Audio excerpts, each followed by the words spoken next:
The next most important thing, as with shooting any other gun, is breath control. As you breathe in and you breathe out, your chest rises and falls. Your arms are obviously connected to your torso, which is where your chest is. So when you breathe in and out, I'm holding the gun still.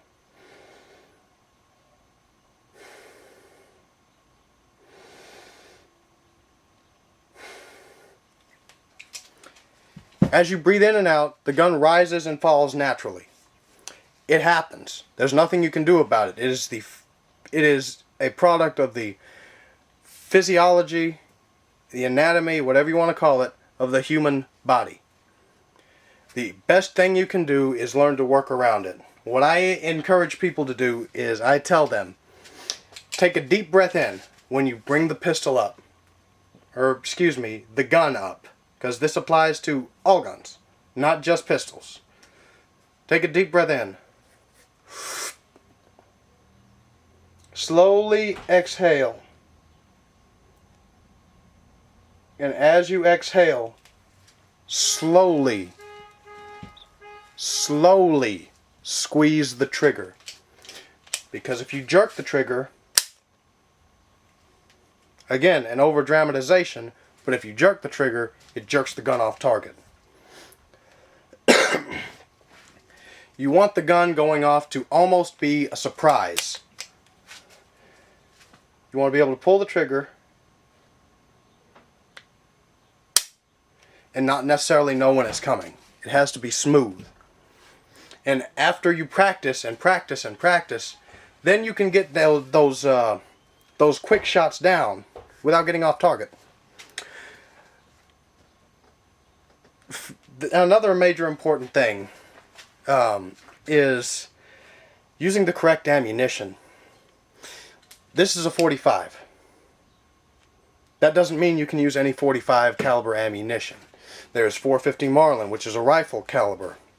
There is .454 Casull, which is a pistol or rifle caliber. And it is basically, to the .45, it is what the .44 Magnum is to the .44 Special. It's a bigger, more powerful round in .45 caliber. You have .45 Long Colt, which is a revolver caliber. You have .45 ACP, which is what this is chambered in. So, when you are buying ammunition for your pistol, make sure that is the correct ammunition. And the two places you can go to find out what ammunition your gun is specifically made for is going to be A, on the gun itself. Most firearms are marked what caliber they are meant for, as it is right here. Oh shit, there it is. It says .45 ACP. That stands for .45 caliber automatic Colt pistol. The other place is your owner's manual. Any and all questions about your firearm can be answered in that owner's manual, aside from, aftermarket shit. Loading a semi-automatic pistol is extremely easy. If I can do it, anybody can. You take a magazine that is loaded with ammunition. Insert it. Give it a couple good slaps to make sure it's in there. And then you rack the slide.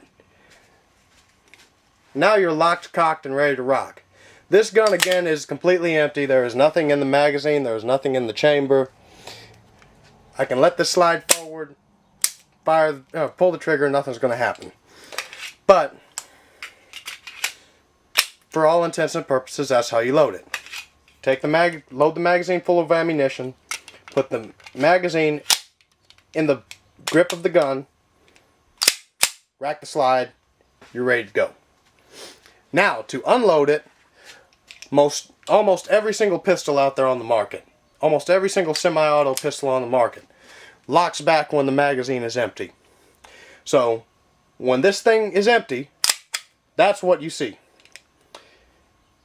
You're going to take it. There's a button right here. There's always a mag release of some kind.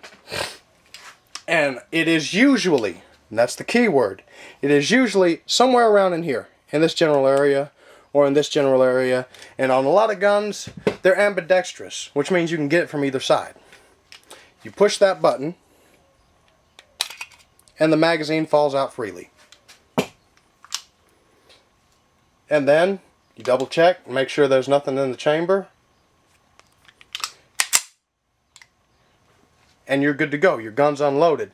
If you fired, there's still rounds in the magazine, and there's one in the chamber, and you need to unload for whatever reason. What you're going to do is simply do the same thing. Push this button right here, mag comes out, and then rack the slide, and that will kick out whatever ammunition is in the chamber, if there's any ammo in the chamber.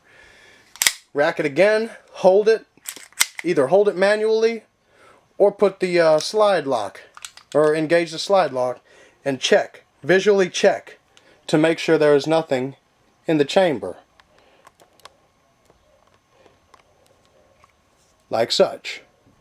Nothing in the chamber, no magazine in the mag well. If I put my finger down here, you can see my finger moving around. Gun's empty, gun's safe.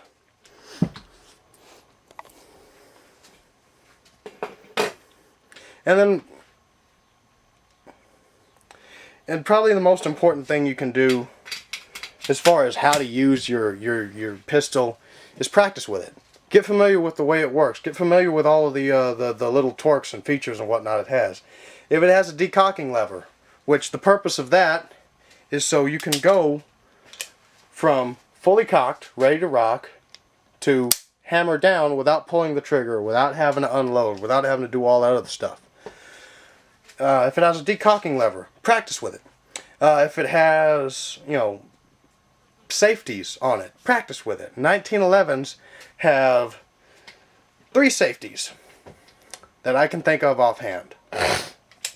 First is the actual mechanical safety, that is manual.